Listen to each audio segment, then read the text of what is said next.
I hate Japanese in this matchup in Age of Empires 4. Calm down. I actually love the sim and I love the people, but I'm afraid in this matchup, it is an uphill battle at best. Welcome back to the channel, folks. It's time for a best of 5 between the old man and the toddler. That's right. We have got a generational gap of 5 generations here. We have got MSN, who is about 14, 15 years old. He's a little kiddo, going up against Kilyardi. That, believe it or not, if you take a tissue sample from him, he will be scanned into the computer and it will show up a comparison picture of the Mummy. If you guys remember that movie. He's that old. And let's see if the old man's still got the moves. We hop into Midweek Muster number 5 here. This is meant to be a best of 3, but they drafted for a best of 5. And you know what? I like more games, so I'm allow it. And you know what? I like aggression. Dark Age from both. Yeah, I wasn't sure that MSN would try for it. I'm not even convinced that you want to be doing it necessarily. What the hell? 1 second. And away we go. Sorry about that. I just spilled sticky blood orange flavored things everywhere. I'm glad I filled in blood orange instead of just stuck at sticky. But let's see what's going to stick harder here. The sticky pointy sticks of MSN or those of Kilyardi. Because right now, it kind of looks like Kilyardi baited him.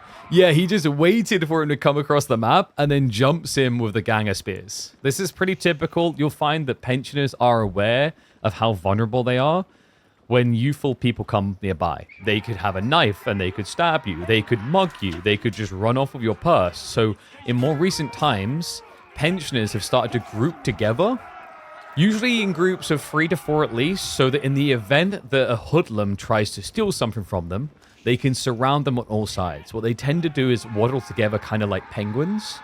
And then the whole idea is that, you know, the raw mass stops the youthful figures from getting away with their jewels and valuables. It's very effective.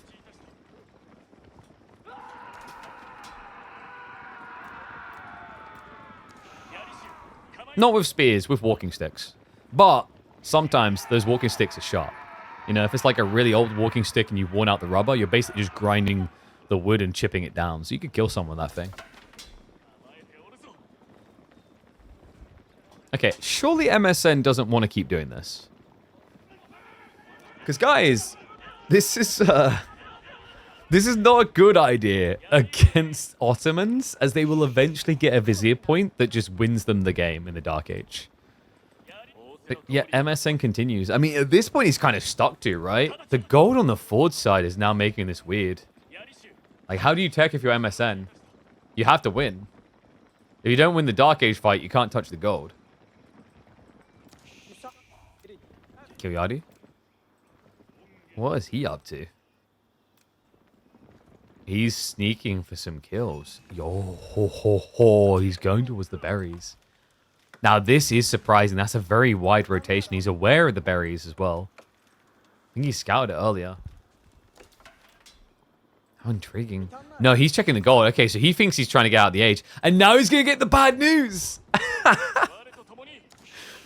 Yeah, I thought he was just going for gold as well. And then into berries. Because berries is worth something. So he thought this was a tech up. Because obviously he didn't see the extra spears.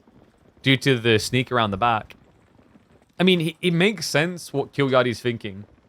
MSN realistically shouldn't continue to commit to the Dark Age at this point. Because he hasn't actually gained anything out of it. And now we're just mere moments away from a vizier point that would end the Dark Age. Yeah, just a little bit more. Kilyardi, he's even queuing up the extra spears. You can taste it. Moving out to the gold now. So MSN, he thinks he's done enough. So his goal here will be to avoid the Ottomans then. And just try to keep him on his side of the map.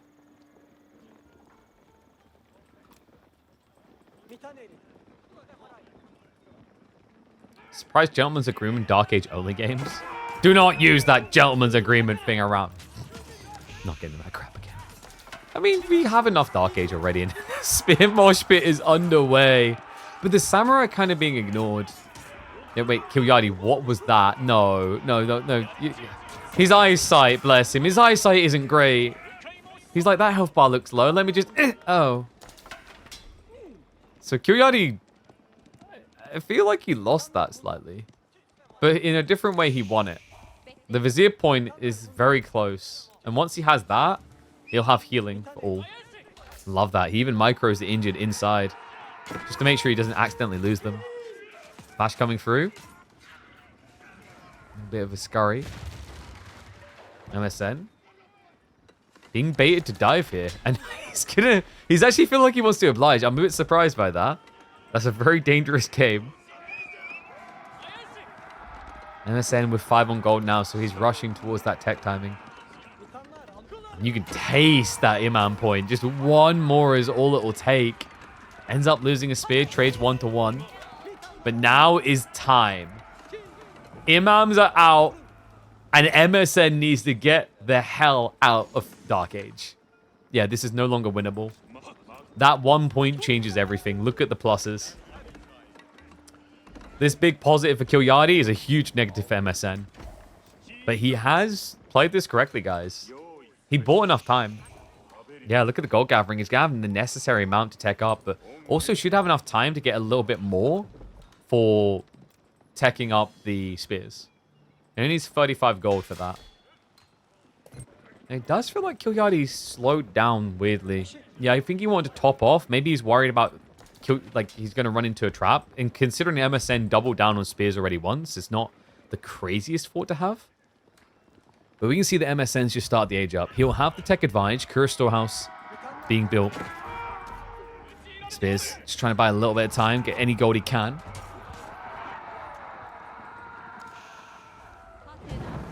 And the burn comes through now in the forge. The Rax also is vulnerable here. Yeah, not fully protected by the town center. But the Kura being built, Kilyadi is unaware of it, but probably suspects it. He can check the gold and see, okay, he's got this much, he has what he needs. Rax now is huge here, by the way. Considering MSN would, I think, want to actually upgrade the Samurai. You know, have them as a little front line, have some Yumi. It's not the end of the world because you can just straight up play Yumi here to contest the Spearman. My concern is if you go Yumi, you're building the worst archer against the best horseman in the game. That doesn't sound like a good thing. It's because it's not.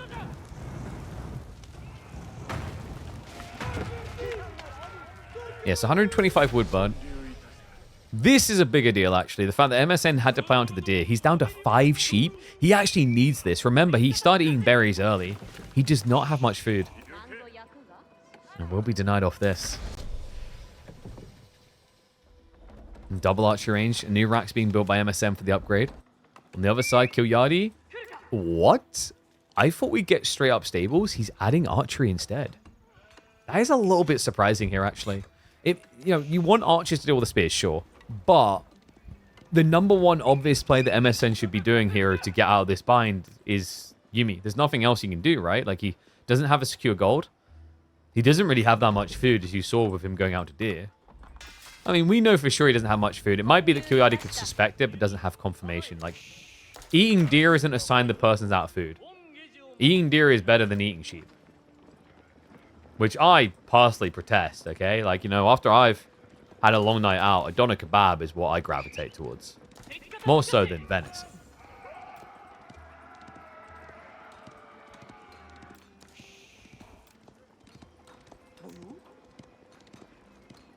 Scout, just checking on what's coming next. Kilyadi. There it is. Double stables. This is the boy I was expecting. You want a doner kebab? I mean, are you from Germany? If you are, you should always want a doner kebab. If you're not, you need to visit Germany. And then you'll always want a doner kebab. When I was last in Germany with Dave, he's like, I swear to God, this is like the number one most important thing for me and why I come here. When I'm here, I want doner kebabs. Like, hells to the yes. A Turkish shop, doner kebab shop in Germany is just the way. You can't beat it. I am glad I don't live in Germany, though. I remember there was a caster that moved to Germany to work there, and he just gradually got fatter and fatter. And he acknowledged why. It's like, is it because of all the goddamn doner kebabs? Like, every single street, there's just one. How is this relevant to the game? Ottomans. Turkish kebab shops. You're welcome. We brought it around, baby. I need a landmark that is just a giant spit roast spitting for kebabs. That's the Ottoman variant I'm waiting for. MSN, though. Army's pretty scary, right? When you consider that Kilyadi, 75% of his force is basically spears. That's a pretty ugly look. Still, he has got more Sipahi being queued up. Not that much in the way of sheep left, but remember, he has got the Anatolian Hills point to fall back on. And unlike MSN, Kilyadi hasn't moved on to the deer yet.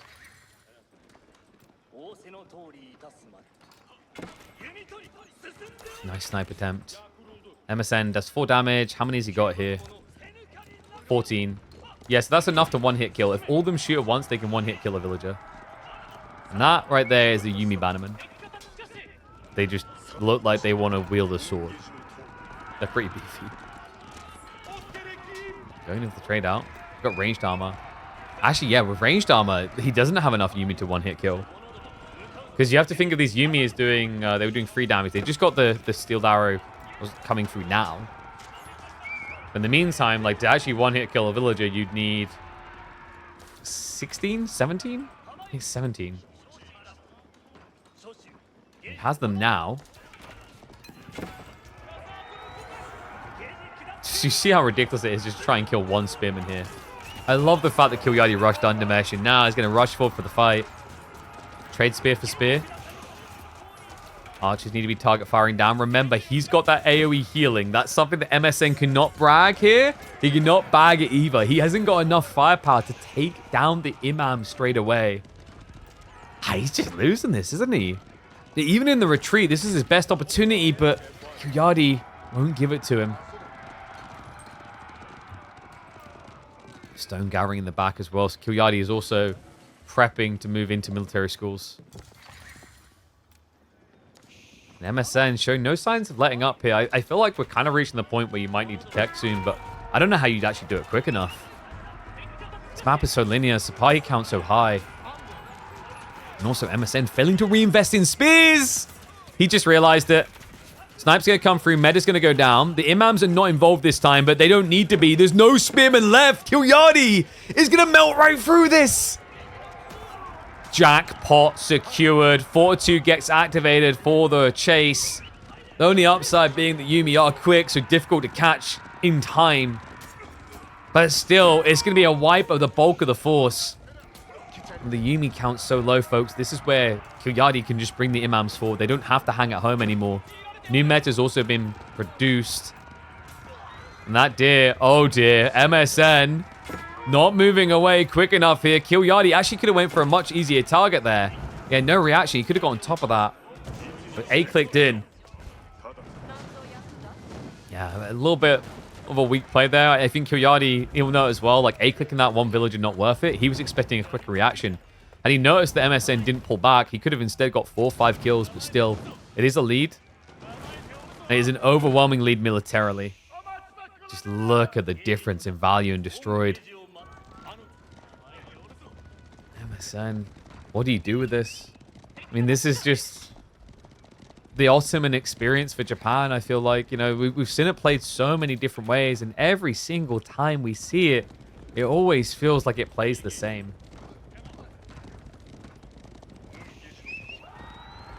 By the same, I mean, no matter the route you take, at the end, you're staring at a screen that says Ottoman victory. It's a brutal one. You love that he's now going for the military schools. I mean, he built racks, right? So you shouldn't really be rushing it. Because if you add in military schools at the start of feudal age, Sipahi take ages to come out anyway. The only reason you typically add in a military school at the start of feudal age is for the meta timing, if it's not required quickly. But meta is just such high value against Japan. Like, when you're playing against Japan, I actually think Japan might be the best civ to build meta against full stop in the game. The melee armor is huge against a lot of their comps. The ranged armor is insane against their Yumi.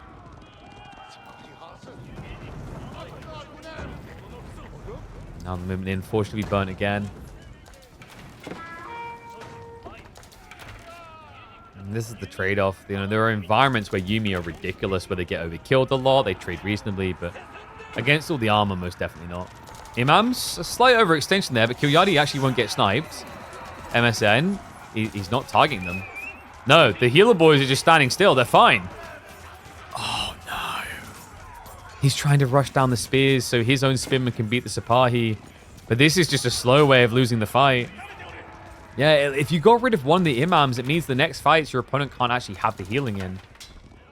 Instead, Kilyadi able to walk away. Still with the military lead here. 1,500 ahead. I mean, MSN has ever so slightly shrunk that gap. But now he's getting shrunk on the economy. Sipahi raid round the back, connects onto the workers. 4-2 was already activated, but for good reason. He's just been killing on the go.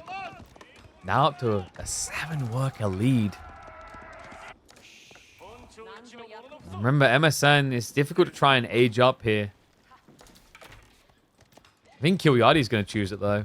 Yeah, backing off like this, there's only one reason I think from this position an Ottoman player would go all the way home. So we should be seeing him macro up towards castle. Which just makes sense from this position. You know, your opponent's into Mass Yumi and you can get an age ahead. That's a jackpot. With Mass Sipahi on top of that. KP said as he forgot who he was watching. He just queued up 7 more Sipahi. Alright, so instead, this is the fake back, isn't it? Which is ironic because we watched MSN use the fake back successfully against me and Micah on the weekend twice. And now he's going to get a hilarious dose of irony as he walks forward and discovers that Kilyadi is still committing to the feudal. Which we should have known. It's Kilyadi. This man only knows how to attack. If he sees an old lady being attacked in a street, he clutches in, he saves her, and then he's the one who steals her handbag, just like he steals away game number 1 in this best of 5. The old man leads against the hoodlum. However, he has got a secret weapon in his mugging arsenal. Camels. Camels are one of the most egregious and aggressive attackers of old people that exist. Just ask any number of tourists from Western Europe that have attended to Egypt just to get attacked by a camel they tried to pet. So, Kilyadi will need to be very careful around this hoodlum, because MSN is something of a filthy Iabid spammer. Welcome back to the channel, folks. Game number 2, and we are heading into Cliffside for an Iabid versus Roos showdown.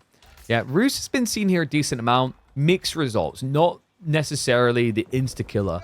Iabids is a little bit more variable. Not grounded here all the time, but definitely has some potent plays. I think actually in a lot of matchups, Ghoulims are often slept on this map for the Civ. Probably not this particular matchup. I think here, Horse Archer is difficult to catch. So MSN, probably his main win condition is going to be some sort of feigned aggression into Castle Camels. At least that's what we normally expect. But you have to keep an eye out with this guy. MSN tends to run a little bit different. His approach to Iabids differs from many others. Let's just put it as simply as that without ruining anything.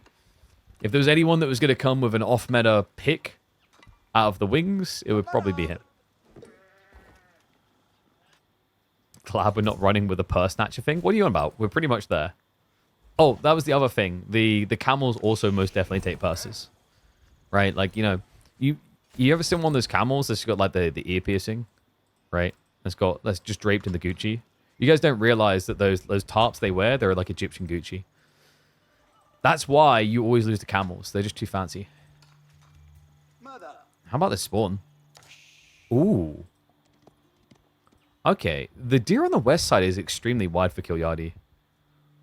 Berry placements aren't great for MSN. No, this spawn isn't wild in any way. I'd actually say it's fairly neutral on both sides. And it is going to be logistics. Okay, MSN. Game 1, he just lost to healing in Feudal Age. So what does he do in Game 2? He says, you know what? This time, old man, you don't have healing.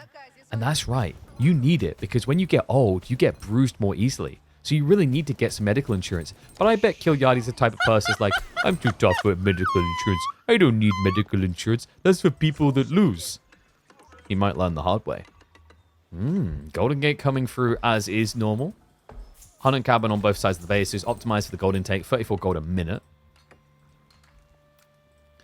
So what do you do if you're Roos here? Like, technically, you're just meant to open archers, right, to contest this. But it's difficult because let's say... So Ibid's, like, a really powerful play here is that you open with stables into one Desert Raider. And that Desert Raider baits your opponent to react into the archers.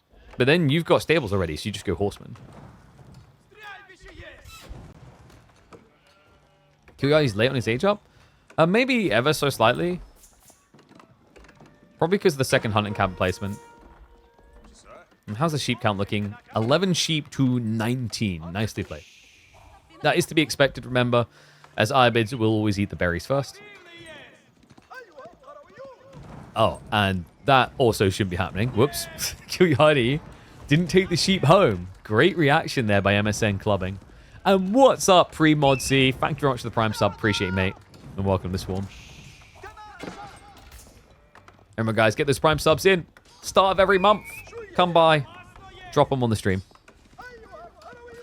Supports us. And also make sure you can watch without ads. So tech up complete. And this is the other funny thing. Now, one scout can beat 3. Oh, guys, there's another funny part about this. Did you guys know that when you go for Dervish, you can grief pro scouts? Seriously, it's quite funny because what happens is pro scouts, normally you shoot deer down in 2 hits, right? But if you have the Dervish near you, you have a camel near you, it takes 3 hits instead. So it takes a lot longer to get your deer picked up. Speaking of pro scouts, it is now on the way.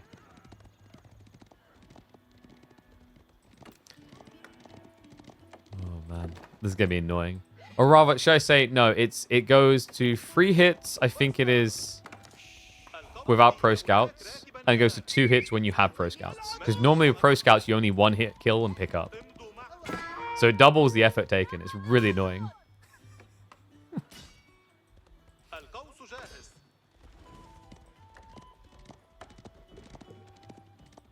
Yeah, because remember, you normally do, was it 3? Yeah, so you do 3 damage, but you lose 20%. So you get down to 2.4. So 2 hits will do 4.8, and deer have 5. But it looks like MSN's not in position to grief him with that. So Pro Scout's about to complete. But we do have the Desert Raiders. So MSN, he can just spam up Desert Raiders until there's an appropriate reaction from Kyuyadi. Until he's willing to build archers, there's no reason to do anything but spam these. And even if your opponent builds archers, the Dervish healing means you can still contest early on. It's just what's going to happen here is if Kyuyadi says, okay, screw it, double archery range, then MSN can start adding in a few horsemen to make it an impossible fight. So scouts are moving to the west side now. First deer are coming in. Why is... Okay, come on. That's pretty cool. MSN is going to lame the boar. I haven't seen anyone do this with a Dervish wing play. Remember, when Muslim civs kill the boar, it disappears. It just dies. You can't... No one can get it. That's actually genius. I love that. The only problem is, like, your opponent's not going to go for the boar that early. So, like, why would you do that over blocking Pro Scout? Maybe he's worried about the variable play. He's in position now. I just feel like there was a timing here where MSN could have stopped any deer from getting home. Or at least slowed it down. And no, that's not banned. It's intended behavior. Because it's been in the game for a very long time and it's never been fixed. In fact, apparently, at the most recent LAN, someone asked one of the developers, and he said that it's intended behavior. I personally think it's silly behavior. I don't think it should disappear necessarily. But yeah, it's weird. Because my problem with it disappearing is... So here's the dented thing about disappearing. The ball, in my opinion, should not disappear when a Muslim civ kills it. Because the Muslim civs get more berries, which balances out. So, for example, on this map, you have got, what, 1, 2, 3, 4, 5, 6 berry batches. So you've got... My brain. 40 berries in total? 40 berries across the map. But let's say you can't get, you know, a quarter of that. So you could potentially get 30 extra berry batches, which is worth an extra 3,000 food. Right? Because you get an extra 100 with the Muslim civs. The only civ that has a reasonable argument about it is Ottomans that do not get more gathering ray on them. Like every other civ gets more berries, gets more gathering ray on them. Malians as well, actually. Malians as well. So Malian Ottomans have an argument, but I feel like Delhi, Ayabid, Abbasid, being able to delete the ball is kind of silly.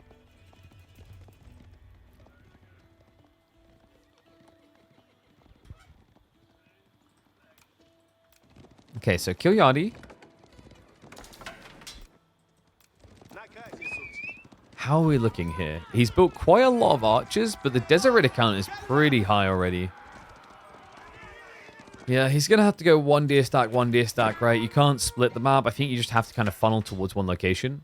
But if you do that, I'm not even sure if he's got enough archers yet. Remember, this is a snowball-y type lineup. The Desert Raiders, when you get up to like 8, 10, 12, the ease with which they find kills is absurd. Especially when you consider they're never taking damage. Or at least damage doesn't stick. MSN. We'll just start to poke in. So you 2-hit kill spears. Which becomes quite the problem here for Kilyadi. As archers alone is not going to solve for this, no. And MSN is also getting ready for castle. Yeah, he's not far off now. This is so tilting to play against. You know, at least when you play against the Ottomans and their Imam play, there is a weakness. They are slow, and if you kill one, you win. But when you play against dervishes, it's just silly. You know, if you go for a fast-moving unit to catch them, that fast-moving unit's going to get debuffed.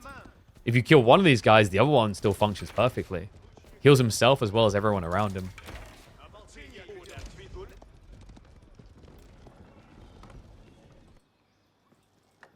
And the only reason the Ibid Scout had the Pro Scout button is because if you're on the other person's view, it will show. So because we're on Kilyadi's view, when we click an Ibid Scout, it has the button. That's why. It's a weird little oversight with the UX for spectating. Yeah, we have not got Pro Scouts today from MSN. I would be pretty impressed if he had this much army, was teching castle, and had Pro Scouts. Like, at that point, numbers don't quite add up. Like, something's pretty sus.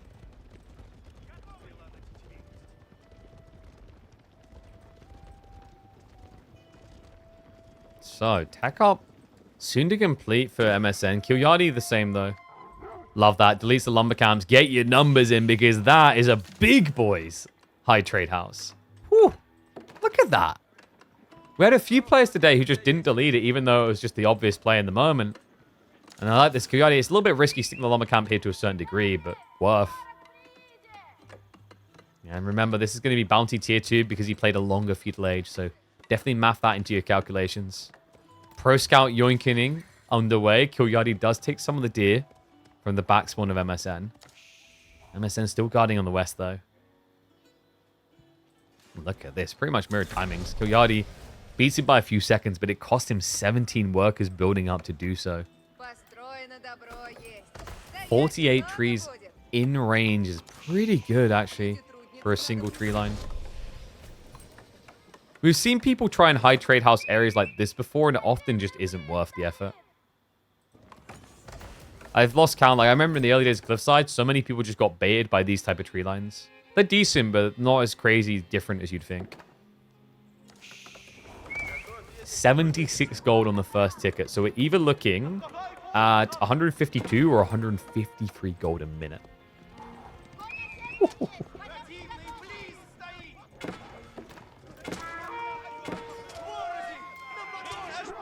So to put it another way, almost 2 relics. Speaking of 2 relics, MSN already on his way back with 2 of them. Looks like the army is aggressing. MSN will seek shelter and move away. First Camel Lancers hit the field, though. The veterancy's in for the full Rus army. Yeah, he's not going horse archers at all. He can't against camels. Cannonball Law coming through. Spearman, I love that. He doesn't hard commit. He does just enough to scare him away, knowing the Spearman mass is too small to break the tower. Camel Lancers are now going to commit in with barely any spears left. Why not? Does need to be careful, the Desert Raiders. MSN, this is very expensive. What? Yeah, I mean, the Camel Lancers can just do it on their own, right? At this point, they're scary enough. But with the Desert Raiders, there was a slight overextension there. MSN hasn't got the veterancy yet, so it pays an expensive price to hold that gold. And Archer's now on the retreat. Now we'll start to feel the pain. Veterancy kicks in for the DRs. Camel Lancer finally goes down, but plenty more where that came from. And on top of that, MSN said, you know what? Archers does sound pretty good. Me likey. He's got his own vet archers in play. Steeled Arrow also on the way. That was an area that gave Roos the edge here. Kilyardi had anticipated Undermesh and Steeled Arrow timings. He's going to be having more of those Desert Raiders coming. Military reinforcement just recently kicking in. Has him up to the 11 Desert Raiders. We've also got players under the berries. And remember, the deer was never actually taken. No. This left side deer, Kilyardi got none of it. It's been difficult for him in this game.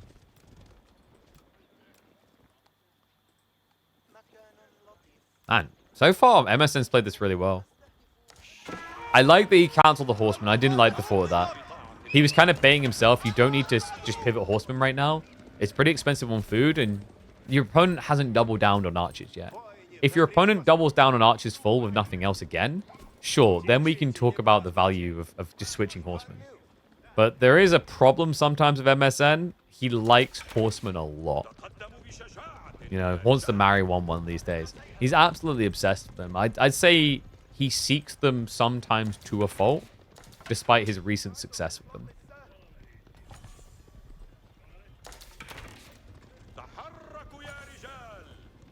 So we have got raid attempts coming in from the Lancers. Good vision control by Kilyardi. That's the point. If the scouts can't pro scouts, actually have them scout, so he knows where the attacks are coming very early. Main fight-wise, though, is Kilyardi in a good position or a bad one? He's got range mass lead. His opponent has got a lot of Desert Raiders that are kind of redundant here into Archer mass.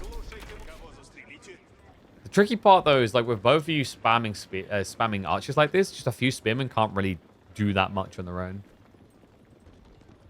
And yeah, it seems we've got... Wait, is that bug back? I thought they got rid of that. Ooh. I'm haunting the map. No one notices. Everyone just sees the other ones, buddy. We're fine. Camel Lancers now with the dive in. Let's get a worker kill. Not great.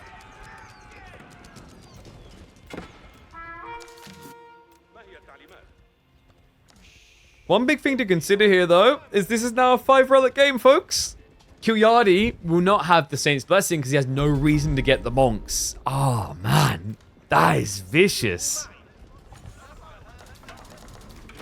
And also, the other thing is now healing on one side, not on the other. Which is really important when you consider it's mass archers and there's things like camel lancers. They benefit the most from that trickle of healing. It's being the cam. It's going to be a march in. March of Desert Rays trying to contest this. Second wave of camel lancers being held in reserve for the time being. There's practically no spearmen here, and they just get A-clicked in. Kilyardi, no, not like this. The camel lancers, they time it perfectly to charge forward. Kilyardi, he's got no spearmen. He A-clicked them in. Even without the ranged upgrades, this is now really good for MSN. I think Kilyardi maybe trusts the ranged upgrades a bit too much here and forgot the importance of reserving spearmen. Steeled Arrow, level 2 is almost complete for MSN. He's sticking to the fight. It just kicked in. He's missing the armor still, though, so we'll have to back away. Still, comes out with a military lead. He now has the archer mass over his opponent. And he is missing a key tech here. Lots of players seem to forget about this these days, but Sultan's Mamelukes is still a valuable technology. Hasn't gone for it just yet. Might not even need it. The Camel Lancers again. He just doesn't have an answer to this now. I feel like Kilyardi's just kind of stuck. If this wasn't 5 relics, you could probably get rid of the Camel Riders quick enough, but... The problem is there's just way too much gold influx that MSN's going to keep just pumping Lancers.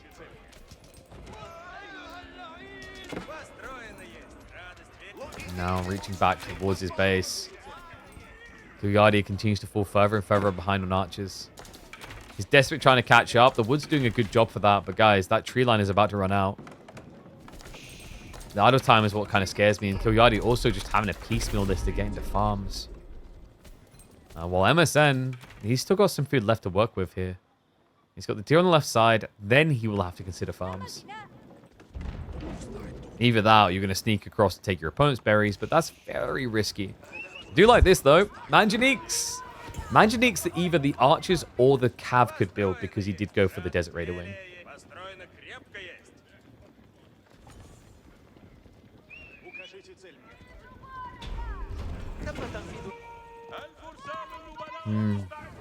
I don't know what he does about Manjaniques. He has no real cavalry at all. Oh, that is wild. What? Kilyadi, he goes on the offensive. Leaves 20 archers at home. Sends the rest around the back. He's looking for that tree line of MSNs. I mean, it's quite smart, actually. They've both just been spamming archers, so it would be the obvious place to check. And now it's time to see if wisdom beats reaction speed, because all people are apparently slow. And also indecisive. They can't decide if it's Monday or Thursday. He walks back instead. Oh boy. An MSN. This now worries me deeply. Kilyadi, it was bad enough when it was just 1 or 2 Manjaniques, but it's going to be up to 4, and that's going to be enough for MSN to start hitting the base. You've also started to build farms. Those get scudded easily by Manjaniques with the incendiary shots. Kilyadi's been doing a good job of minimizing any raid opportunities. The MSN doesn't need a raid anymore.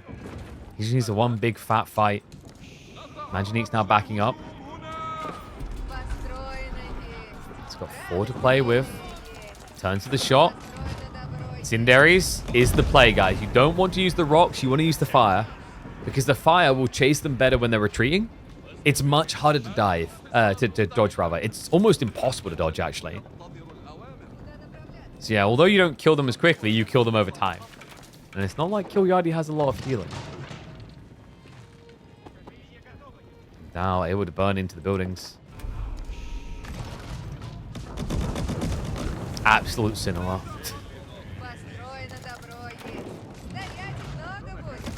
Sieging in, hits the farm.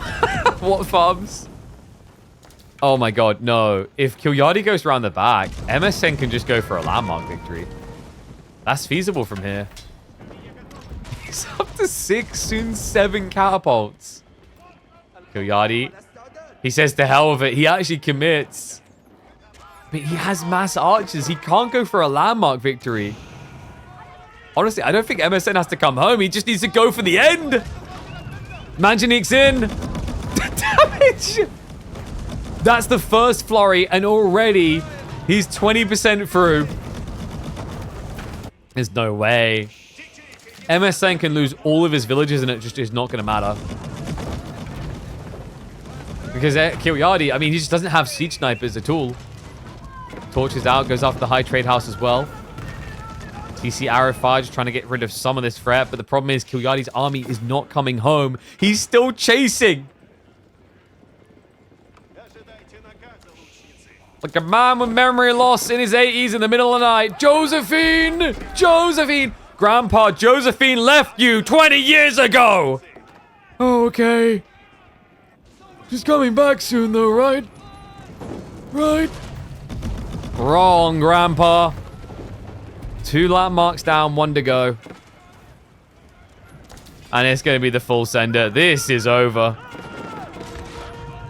The hoodlum struck in the night. And he will take a chunk out of the old man. We have got a series.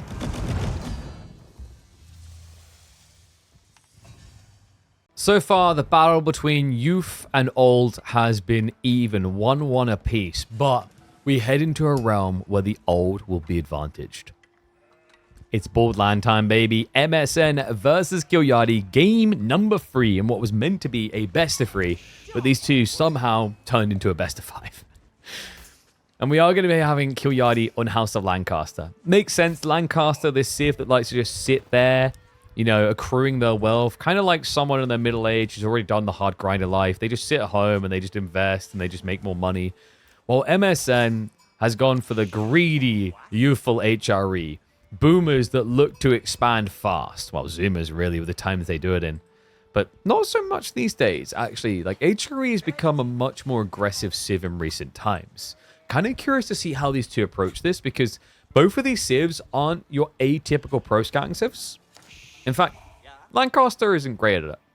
But HRE is a good civ for pro scouts. It's just not a top class civ, right? You wouldn't put it in the same league as China, Shushi. You put them slightly below. And pro scouts is important on this map. We are onto Bald Land here. Let me just upgrade the UI because we are not on Cliffside anymore. Bald Land has got 34 deer, so more than a standard dry Arabia spawn. Knowing this, what will the response be of Kilyadi? Will he just play for mass manners, expecting pro scouts? Or will he try to contest? And if so, how? Would that mean they turned a best of 3 into a best of 5?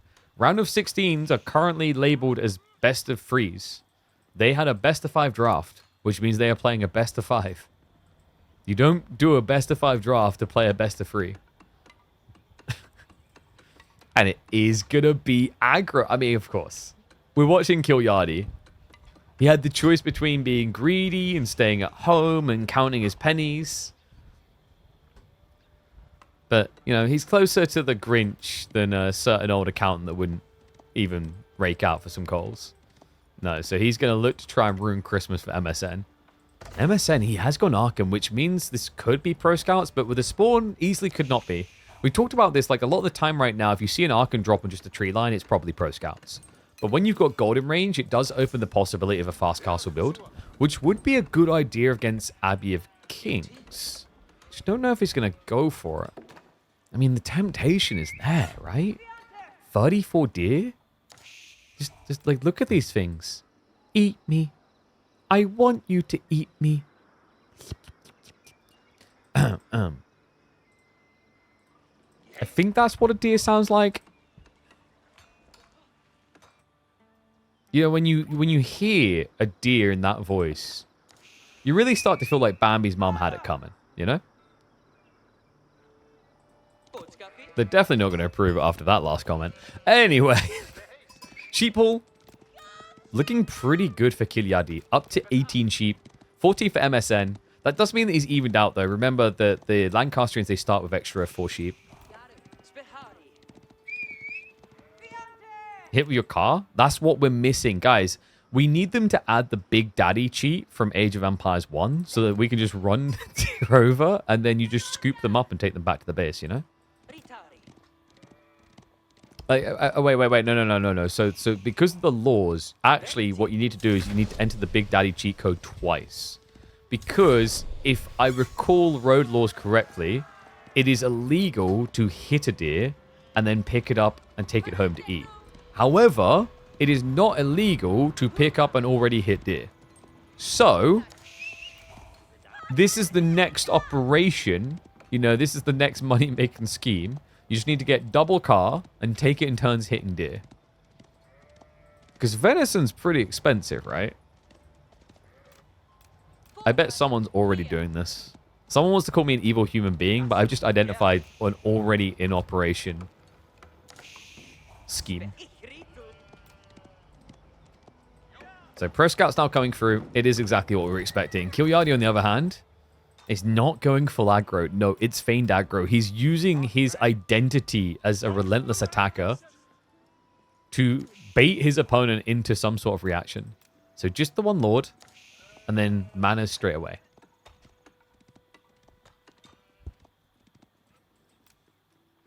What do you guys think? Do you think that MSN or Kilyadi are going to take the lead here? 1's for MSN, 2's for Kilyadi. I could see the merit of HRE here. I think HRE isn't actually bad into Lancaster, but you have to play around timings, and you have to be really on point with them. If you play too much of a chill game, then Lancaster just gets to their late game, and I do think Lancaster late game feels better. You know, the one exception might be the new Black Rider unit, but outside that, you know, you're talking about the Lancastrian Spears, the Yeoman, they fare incredibly well. The other interesting one is kind of a fast castle timing. Lancaster's Ulfgard are no slouch. In fact, they're a little bit... I think they might be a bit busted, actually. Because Ulfgard, they move quicker than the standard men-at-arms, and they also attack quicker, and then they also have the dagger throw. It's all a little bit much. Stables play. Kilyardi. So it's going to be triple mana into commitment. We're getting the good Lords build, guys. I mean, I saw him adding in the extra, but sometimes you do see people just going up to 4 Lords just to harass with them and then stop. But this is a full commitment. This is the build that's been taking over when it comes to our KPMM Lancaster games. It's taking over at the top rank, and it's going to leak down into your pub game soon. The little hobbies and the masterful lords are going to come in to reap hell soon enough. Well, we talked about hoodlums and their knives. Apparently, Kilyardi actually is the one with the knife. Seriously, this thing is toxic. They don't look that threatening, but it's the art of many, you know? You're on station with a shotgun. You're like, I can take down a monkey. Okay, what about 50 monkeys? I don't think I got enough buckshot for that. Figure it out. And the problem is, quite often, people can't. If this Hobbler count gets too high, MSN's going to be in trouble. The correct reaction now would be Spearman, but he hasn't gone for it. Instead, he's going for Castle Ace. This is so greedy. I mean, he doesn't have a big enough army to deal with the Lords, let alone the Hobblars on top. Speaking of which, Hobblars bait him away. MSN's Horsemen are injured, but they can't be healed. The Prelate is trying to actually make it better. Outpost will go up, so well played. MSN able to stake his claim on his gold. Kilyardi definitely not done yet. No, he's going to play out onto the deer and onto the boar. He's got more Hobblar queued.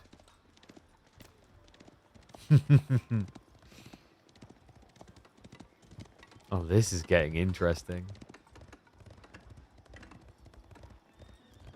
So what do you do once you reach castle here? Is he just going to try to open knights? Because I think that's a bit dicey as well. And if you get mirrored on the tech up, House of Lancaster have got better knights. Courtesy of King's College. Now, obviously it comes down to whether they go King's College. So I think the idea for MSN is if he gets an age up quick enough, he could build a few knights and force a white power of Lancaster.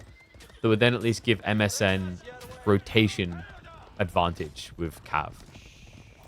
Pro Scouts, though, is struggling, man. Like, this is impressive. I got to give it to him. The thing I like about this idea is, you know, we've highlighted the borderline as a problem for a lot of civs because you can't block Pro Scouts. It feels impossible because there's just too many angles to cover. But when you think about this build, he gets a Lord for free at the start of the age. That's annoying already.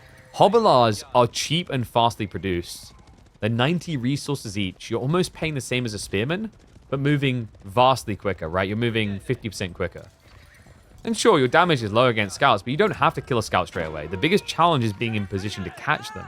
Hobblar don't have that problem. In the meantime, they make for vicious raiders into the enemy base. Finds a kill on the back. That's now 2 worker kills in this game so far for Kilyardi. Looking for more. The Spearman will be able to protect, but remember, you can always just pull back the injured Hobblar to heal them at base. And the Lord's here. Always the game changer. Once the Lords show up, you basically have the same health as the enemy horsemen. Lord's now poking out at the Regnets. Had to be paused. He can't age up like this. So many people are falling victim to this build. In fact, I believe it was Kilyardi versus Wham. We almost saw Wham lose a game before. With an insane Hobblar commitment out of Kilyardi. I think it was him. Actually, no, I think that might have been Anna. I'm trying to remember back now. I feel like I'm seeing everyone just do this build now. Clash coming in. Horseman, Spearman will eventually clear up the Lords. But the worker kills are stacking up a little. It's going to be 5 worker lead for Kilyardi. It is going to cost him the army, though. I think maybe Kilyardi hanging around a little bit long there. Good defense out of MSN. His game will not end that easily. Nicely played. And with the Pro Scouts on the Arkin buff, it makes up the difference here. Even though he's behind an economy, not that far. I do like the way that we're seeing competition out of Kilyardi, though. Playing onto the ball does give him a strong rate, although he does not have survival techniques.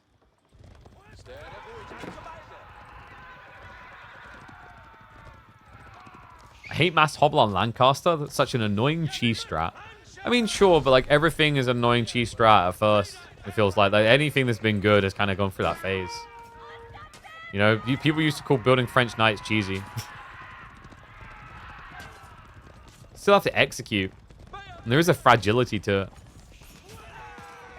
And the nice thing is when you're playing up against Lancaster, the idea that they could go archers is last in your mind. So like going spears doesn't feel terrible, as this Civ tends to struggle getting into the archers and feudal more than any other Civ in the game.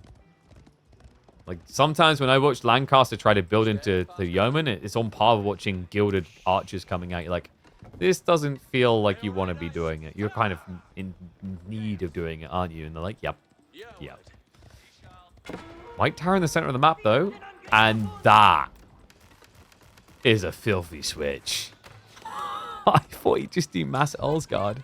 You could have just done Mass Elsgard here. Proxy Raxes around the white tower halfway across the map would have been sick.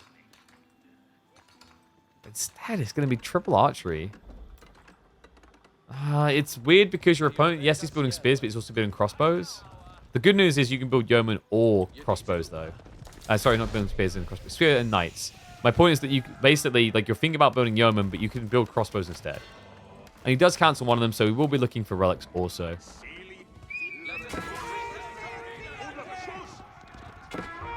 Hobbler again. Oh, they're so annoying. They're everywhere, man. This is like, you have to think of Hobbler, to put it in StarCraft terms, kind of like a Zergling. You know, this unit that you produce, they're very disposable. You get like 2 for the price of 1 type feeling. Hobblers fill that same role. They are counterable. You just need to have the units to keep them in check. Often easier said than done.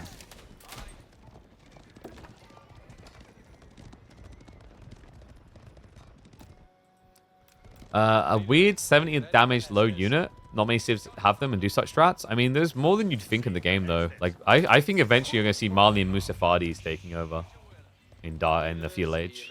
75 resources for a stealth unit that can move pretty fast is kind of dirty. Lord Tempt here, MSN just trying to get relics home. He has picked up 3 so far. Easier said than done. MSN. Gonna be denied the 1.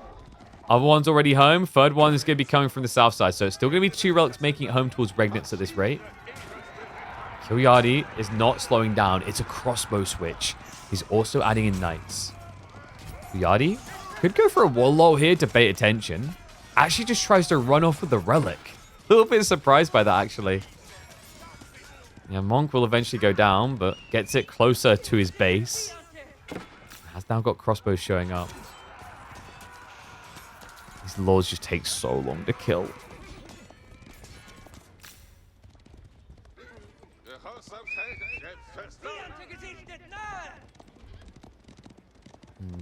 Knight count is looking decent right now for MSN.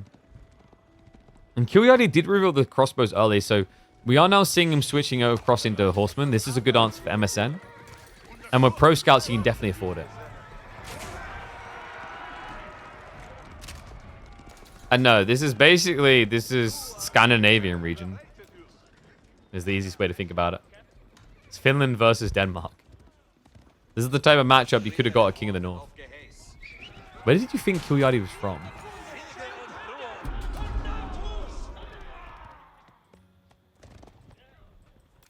Lancaster. Man, they're already so far ahead on economy, right?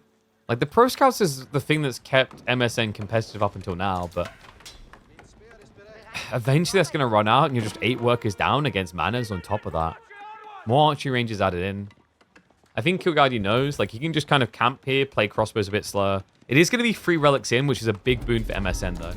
The game definitely doesn't feel over, but I also think that Kilyadi is in a position where he doesn't necessarily need to attack. He will because he's Kilyadi.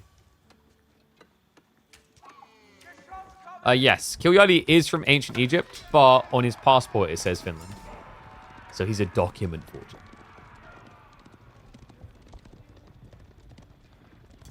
Like, actually, you know, remember, guys, I was at a LAN with Kilyadi, and he got a bit rowdy, and he, like, took off his shirt and started, like, swinging it over his head at the bar.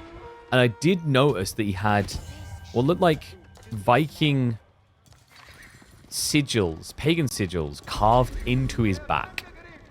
Now, make of that what you will. I think we may have been misled. He's not the mummy from the Mummy movie.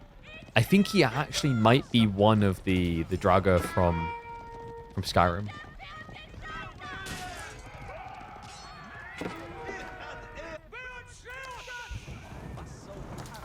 Kilyadi now with a spear switch. Has he got it quick enough, though? Not really. The Rax placements are weird, right? He's done it in the center of the map. I do like the idea of this, by the way. The White Tower, we mentioned it for the gold and the food, but it also secures a big wood line, which is one big challenge you have to solve on Borderland when you get later into the game. Bill Hook's also on the way. Crossbowmen do get home in time. MSN, the dive is gonna be expensive. 3/4 of a foul down the drain there.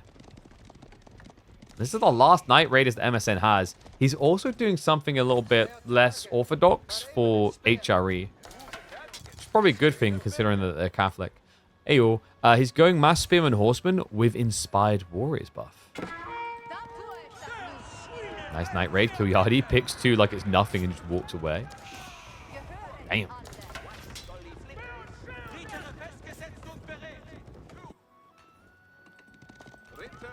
What's MSN's move? Because he's clearly bulking for a big all-in, but with the White Tower, that's difficult, right? So there needs to be a siege timing here to feel confident about the next step. Either that or he's planning to ignore the White Tower. Kind of difficult to do when it gives so much value in the center of the map like this. Like, if this was full in the base, instead you'd be focusing on Sacred Sites yourself, saying White Tower's too hard to dive, but Kilyadi's just made this game very awkward. And he's also given himself a lot of extension into the deep game with the 8k Vayne. Right? Because sometimes you can actually beat Lancaster just by confining them in their corner and starving them of gold. Especially if you force them to overcommit in Castle Age, they have nothing left to go Imperial.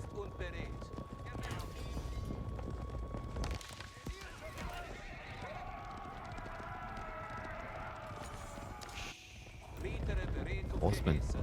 Wrap him around the back. But since MSN last came, Kilyadi pivoted Spearman.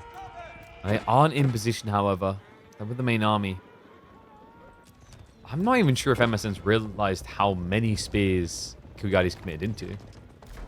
Another mana trying to be built. That would be a great burn target right now. Yep, good cancel. Kilyadi doesn't give him a chance. Remember, manas are not cheap. 300 resources each. So he's trying to intercept the Stoneworkers. Kilyadi trying to get cute about it. He somehow sneaks by with a few of them. Snipes are going to come in, though. And it looks like all workers bar one are still going to be going down. Yeah, but he definitely made MSN pay a bit of a price there. Horseman all getting low. Ends up losing 1.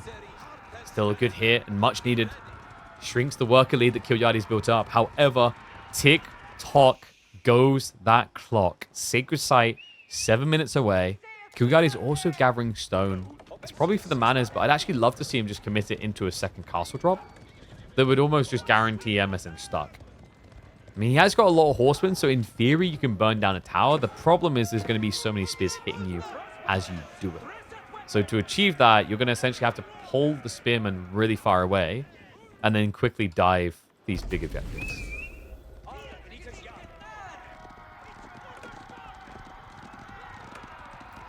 HRE knights don't look that much like Demi Lancers. Don't be silly.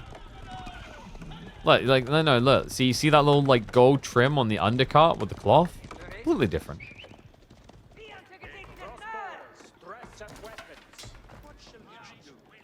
Level 2 mana unlock. Kilyadi's taking it all the way. I mean, makes sense in his cozy position. If he can't win by Sacred Site, he can just win by age. Which is the default thing that Kilyadi looks to do, with him being 169. I'm sorry, Kilyadi.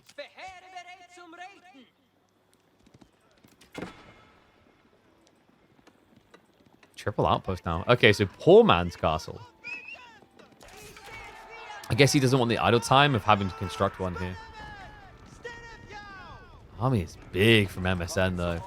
Kilyadi stepping off and going for these manas slowed him down. Also, just a big miss macro, right? The amount of wood and gold he's holding on to. He's finally trying to fix it with farms, but maybe not quick enough. Diver's going to come in. Flash underway, and Kilyadi, this does not look like a great fight. It's been contested by the archers. Crossbowmen about to get accessed. And remember, these crossbowmen have no value anyway.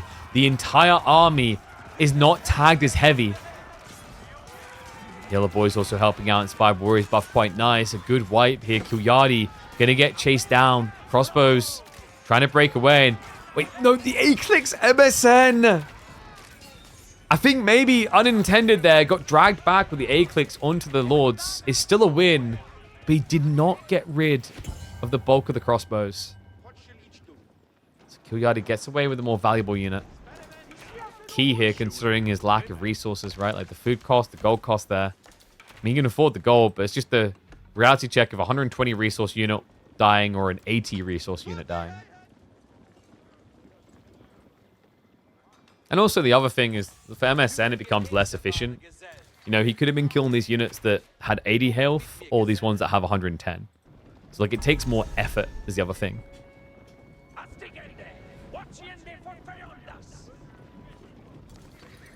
So, Sacred Site condition removed. MSN, the only one playing cavalry now. Map is still pretty open. There are walls coming in, but they're very wide. They don't stop cavalry rotations.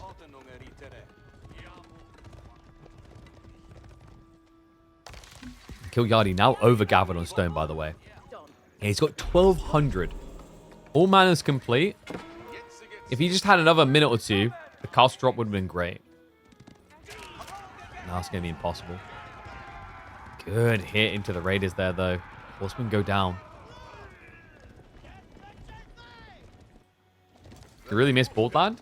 Boardland has brought some good memories. I think the one that sticks with me the most still has to be the Voldemar Dumu game, which was one of the most insane comebacks I think we've ever seen. It shouldn't have happened, but it did. Somehow, some way. In fact, no, it wasn't just that. It was that Dumu had that type of comeback 2 times in the same week. Yeah, the Malian versus English one. I think there was a Malian versus... might have been HRE. Dumu is a mad lad sometimes.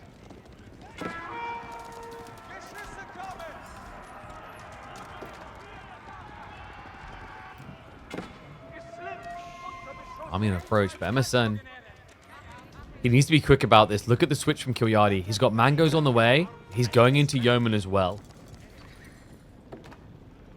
Yeah, Voldemar was English, Dumu was Mali, and then the other one, Dumu was Mali, and I think it might have been...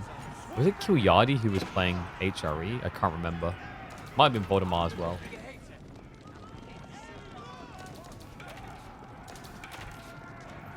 Mangoes now, the step up makes this problematic for the HRE. Can't heal what's dead. You're in the prelates. That's the problem with Select All Army. The prelates don't get selected with it. Oopsie.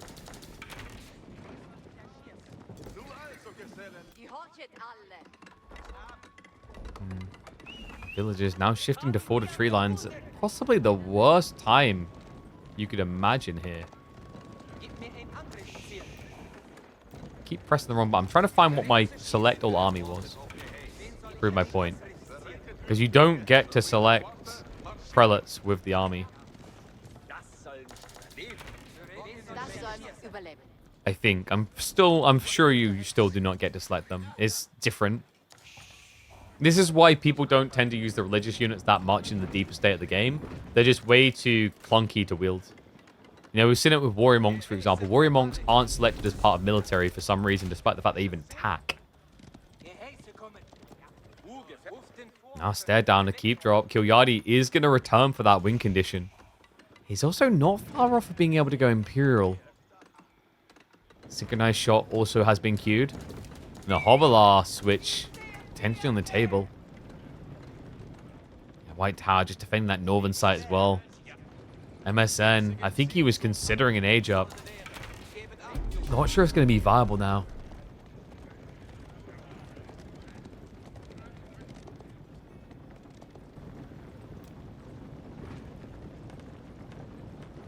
Yeah, that's the other weird one, that Shushi monks actually do get selected. But that is at least explained from a capture age standpoint. Like, Shushi monks don't register as carrying relics, weirdly enough. And what is up, Marco? I'm happy for you to register that. Appreciate the Prime sub and welcome to Swarm.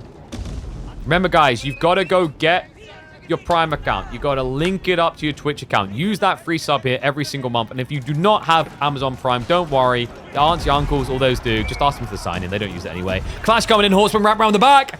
Mangoes. Left wide open, it would seem. A few Spimmer now reacting, though. There's still 2 Mango alive. So double siege on double siege. All horsemen gone, though. And now the melee gets to run in. Sync shot complete. He has to bail. KillerPigeon just stands his ground against the backstab. Ignores the threat entirely. And still just rams it down his throat here. The extra HP making the mile of difference. Yeah, even the siege getting the extra HP here. All the small details adding up there. Yeoman too tanky. Crossbowman too tanky. The Lords, it was so subtle in that fight. You don't really realize it at first. It's easy to forget because you remember how impactful they are in the early game. But you often forget they remain just as good as you get deeper. It's a 20% health buff that your opponent can simply not match. MSN simply unable to keep up with this. KillerPigeon, bit of a whiff on the sync shot. Might want to go to his local opticians. That eyesight is not holding up. But the Mangoes, slowly just wearing it down. There's nothing left of him. Yeoman are just going to pick him to the bone. Double Sacred Sight locked in behind this. KillerPigeon also in a position now where he could easily just think about going Imperial. Either way, this game looks toast. MSN as dead as the instant messaging service. Only 15 farms, and that's not really going to compete with KillerPigeon that's now going up to 40 farms.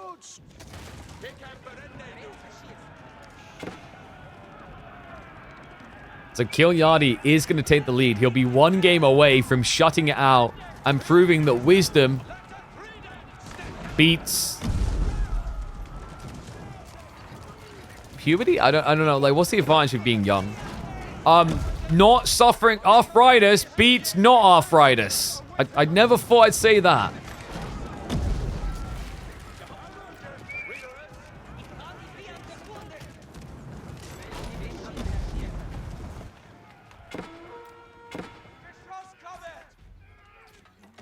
Yeah, this is looking futile. I think MSN's going to have 1 more punt at it, but you can already see that KillerPigeon is getting ready for him. Youth beats, Wisdom beats Energy, I guess? Yeah. Wisdom over Strength. Are you trying to suggest that KillerPigeon is old and frail? Your words, not mine. I mean, in fairness, KillerPigeon, he looks quite bulked, you know? He's got that Scandinavian physique. But, you know, for him to keep that physique, he has to have a nap every 3 hours. It's very important. Which is ideal because this series so far is now running about an hour and 20 minutes. So, like, you know, he's on track to finish this before he'd wear out. KillerPigeon now just committing for the landmarks. Emergency repairs not even being used. MSN trying to buy the time to get an army together, but the Mango comes on in. Sync shot follow-up as well. A great connection. The 1-2 tapper to tap him out. Damn, that was sick. For a moment, I thought he wasn't going to remember the synchronized shot, but he almost timed it perfectly to maximize damage on the exit.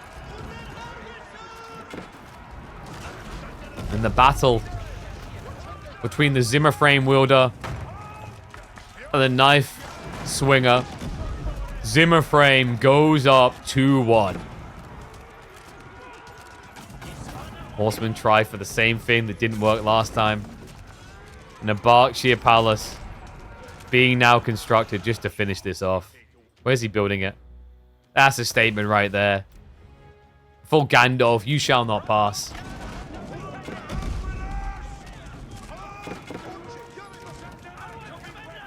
Thank you, Liz Trez. Appreciate you. Thank you, thank you. Appreciate everyone who's been come through the subs. The support goes a long way to making things like this possible week after week. The old man ain't dead yet. He's still kicking strong. In we go to game number 4.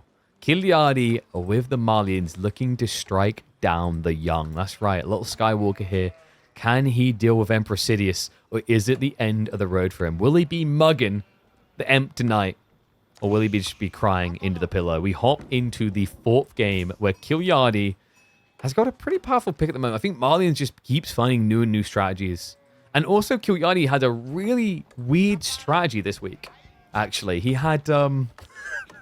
he almost lost in the round of 32 from our perspective against a Mongol pick when he decided to do a really funky no standing army for Rimba builds. I don't know if he'll try it here against MSN, though. Shushi's pretty decent just for the standard Pro Scouts. But the problem is, like, after the Pro Scouts, what happens? What are you scaling into? Where's your advantage? I think Mali do have a lot of good answers. Also, they play well as an anti-Pro Scouting civ. Yeah, so you'd open Warrior Scouts to block the enemy Scouts, which then forces, what, Chug or Spears? But, you know, if you go Chug, then Malians just bring out Javelins. If you go Spears, they have better Spears. And that, by the way, is a disgusting spawn. Hello? What? Yeah, okay, scrap Pro Scout and Pro Scout. Just play Deer in the corner as Kilyadi. Go double Pit Mine and attack. This is a really good spawn. And what is up, Sakabato? I see you with the Prime sub. Thank you very much. Keep subbing. I love this. This is... oh. You know, that it's a good feeling when you say, have you guys subscribed yet? And then just a bunch of people drop the subs. We're approaching 500 subs in the last 30 days. That's pretty impressive.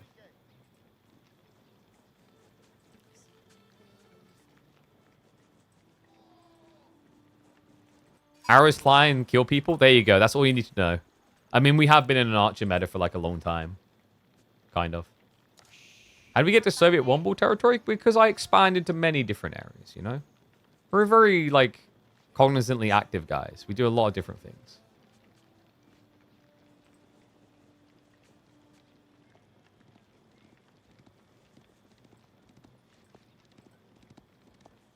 So, Kilyadi. What's he thinking of doing here? It's obviously going to be Mansa, but I'm wondering, like, opening. Do you just go maybe even Sofa? I think Sofa's just becoming a bread and butter for most matchups, and I like it. I think Sofa, when they first got buffed, it just kind of got ignored, which was weird. So Sofa, they received, a while ago, they received like a 2 damage buff, bringing them up to 17 damage. So by default, Sofa's hit harder than Keshik's while having more movement speed, more health, and costing less. Pretty damn good deal. On a civ that has the gold sitting around, by the way. And thank you. Appreciate the support. Scandinavian Civil War? Yeah, Johan, why aren't you in on this one? Johan, why you not been signing up to my weeklies? Have you been a little bit busy preparing for a certain Europa, maybe? You're clearly going to get me early access to. Maybe run like a stream and have me host it for you. Can you pick English 5 times in a best of 5? We're not the... What was that round in EGC? I remember EGC had that. Do you guys remember when EGC had the Golden League and there was a round that Viper won by basically just picking English? Then there was another one, wasn't there, where Beastie pretty much done the same, just picking Malians. Oh, God. I think what we're hearing here is that for Johan to hop back into competitive, they need to add Sweden to the game. So opening-wise, we are going to be having Pro Scouts coming through shortly. The Meditation Garden isn't crazy, by the way. 36 food, 25 stone, about 25, maybe 30 wood. It's okay, but nothing too crazy. The stone is pretty handy at protecting your resources, but I think in this matchup, you should try to find a way to actually put some aggression on the enemy side. Yeah, I don't think Marlins are the type of civ you like to just let sit there and do whatever they want. They're very bullyish when they're given the first 10 minutes for free. It's the worst EGC tournament ever where the pro player could pick the same civ 7 times. Oh, I have a differing opinion. I think that while it was a bit silly in some ways, at least the one that had, where the Viper won that round, the earlier version, we had some very hilarious and interesting games. The Malian edition, where Beastie just spammed Malians and got the title King of Malians, I'd agree less so, because the problem with that one is that the Malians just look broken with their Warrior Scouts. Like, the healing was way too good. It was pretty sad to watch. Whereas when Viper done it, it's like, I mean, damn. Kind of impressed. Yes, English, blah, blah, blah. Like, you know, different things kind of happening. The maps felt different. Whereas with, I think with the Malian, is every time it's like, let's just go Warrior Scouts because they're the best. Speaking of Warrior Scouts, has been avoided. Rack's finally coming in. So, Kilyadi. He is just going to straight up look to try and block Pro Scouts. But this could follow up with Javelins quite nicely, right? Like Donzo Javelin. Maybe not. If he gets eyeballs on this, then this is just prime territory for archers, which is ideal, guys. Remember, when you're playing a Malian player, if you can ever justify going into archers or sofas in Age 2, you're so happy. Archer Sofa is actually the #1 go-to comp for Castle Age Malians. So if you're able to scale it in Feudal Age, you're optimizing for Castle.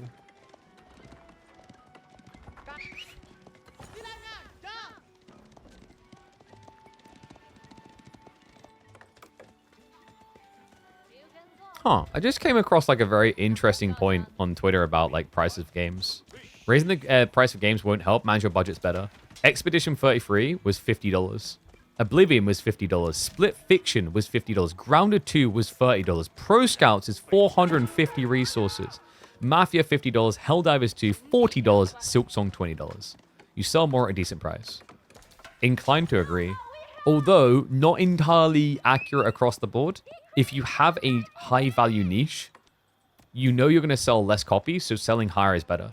Why do you think Warhammer charges so much? But yes, if you're going for a wide reach audience, you should price yourself lower, not higher. For example, like Paradox probably knows, and I shouldn't say this while Kazi Johan's in here, Paradox probably knows if they wanted to, the audience would pay $80 or $90 on release for a Europa game. Probably not actually, because I think they understand that like their release is probably going to be buggy compared to the last edition, and it's going to be missing some features because of like the way that development cycles work. But like in theory, if they wanted, they could charge $80 or $90 because people who are hooked on Paradox products are hooked on them, and they've already paid more than that in DLC. But I think also they're probably interested in grabbing a wider audience with them.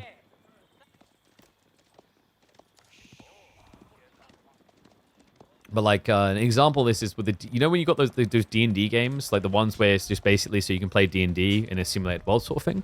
They know they can charge more because people who indulge in D&D are probably willing to spend a bit if they're deep enough, they're thinking about rulebooks, etc.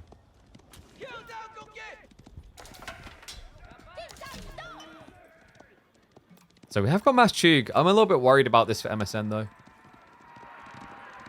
Chug is just so desirable for Kilyadi now, right? Like, you just scale javelins. I wonder if instead he just tries to get Castle into Sofa, though.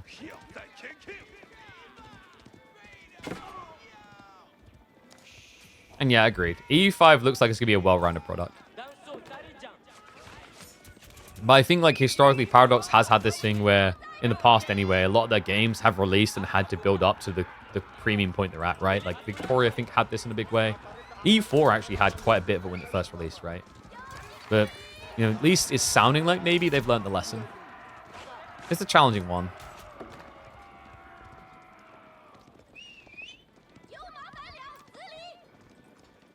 Can't wait for GTA 6 to be $100. And then the thing is, like, sadly, there's a lot of nefarious devs that are also waiting for the same thing. There's a lot of developers and publishers that believe they'll be able to charge $100 because GTA did, without understanding that their game is not GTA.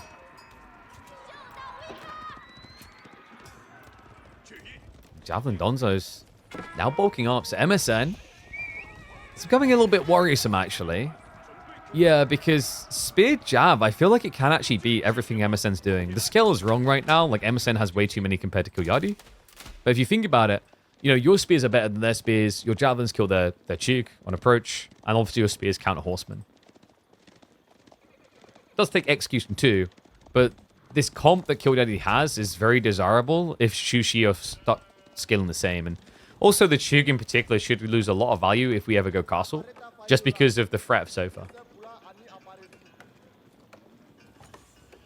No new game can release the same amount of content as its predecessor, which has 7 years of DLCs. Exactly. And you know, it's not just that, it's not just the content, it's also the fixes along the way. So Destiny 2 had this problem where Destiny 2 failed because it released and it was missing all of the fixes that Destiny 1 received that people complained about. So for a lot of people, they didn't want to pick up Destiny 2 after they tried it because it felt like a step back. That's one of the biggest challenges, and that often happens, guys, because it's not the same development team on both of these products. you have a different team maintaining a previous product than one that's working on the new release quite often. So the problem is they haven't implemented everything that the other team's done.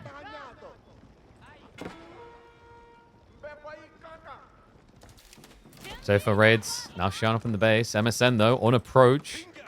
He thinks this is his time. I mean, he may have actually slotted it in perfectly here. Yeah, because KillerPigeon was being a greedy boy. He was filling out the ranches. MSN, he just needs to get a whiff of this. No to dive. And then full send. But right now, a slight bit of hesitance setting in.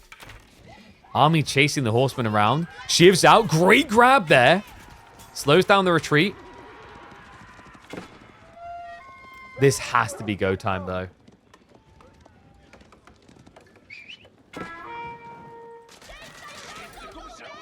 MSN, 25 Chug. The Sofa are building up from KillerPigeon. This is the thing we were worried about. Sofa archers, he's feeling justified in it. It does counter Chug Spearman. He's also slowly just getting together what he needs for a tech play here. I think MSN can't afford to slow roll this, but maybe doesn't realize just how much he can't afford it. Because he hasn't, I don't think he scouted the state of the ranches. You might suspect that there's full ranches, but you don't know it for sure.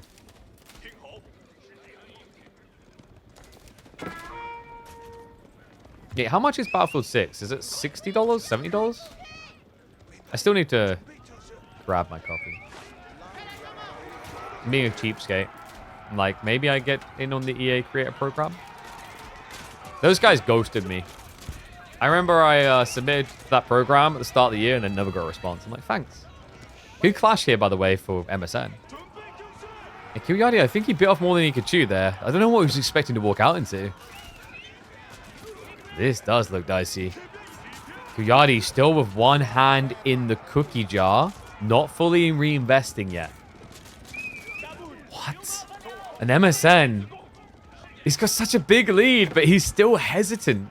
The problem is every time you step up like this, you know, Javelins, Donzos get good exit trade due to the range. This is so tricky. I think MSN might believe that KillerPigeon is not quite full ranch yet. But we can see it as clear as day. And the concern here, guys, if you don't dive now, you won't get to dive. The problem with this matchup is it only takes 30 seconds for Marlins to get their age up techs. So these Sofa would become unkillable. And the other problem now is MSN has all-in on Chug. This is not a comp that will scale. No, repeater crossbows against Sofa is a death sentence. The other issue is if you're not up in your opponent's face, you can't contain the Sofa. You can't force them to fight where you want.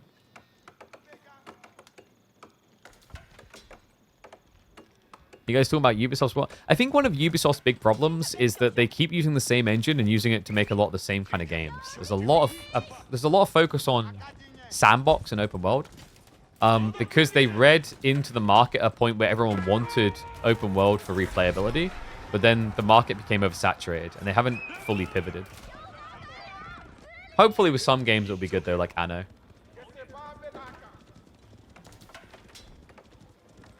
Now the tech up. I mean, it's a military leaf for MSN, but look at the timings here, folks. 13 seconds from veterancies. Important armor is just 40 away. MSN needs to be able to hit those ranches to slow KillerPigeon down. And that means fully committing underneath the TC. Chasing the army. It's not going to be quick enough, though. Veterancies are already in. Ranged armor 2 also just 20 seconds away. The clash comes in. The Sofa. More heavily armored than they were before. MSN starts to cut the reinforcements. The Sofa line is getting thin fast, though. But the Spearmen are dying a bit too quick. Only 8 left on the battlefield. In the fight, there's only 4. The Sofa are going to win out. MSN, the timing did not align. And just look how bad the repeater crossbows are against this. It's taking a century just to kill one of these guys. This is over. MSN has nothing left in the chamber. No answer to mass Sofa flood. Even Spearmen would fail you at this point. Yeah, because at this point, you're going to have same number of spears to veteran Sofa. Recipe for disaster for sure. Good hold by KillerPigeon. Game looked shaky for a moment. I felt like we were getting a game 5, but MSN, the hesitance took over. He just couldn't sniff out the timing.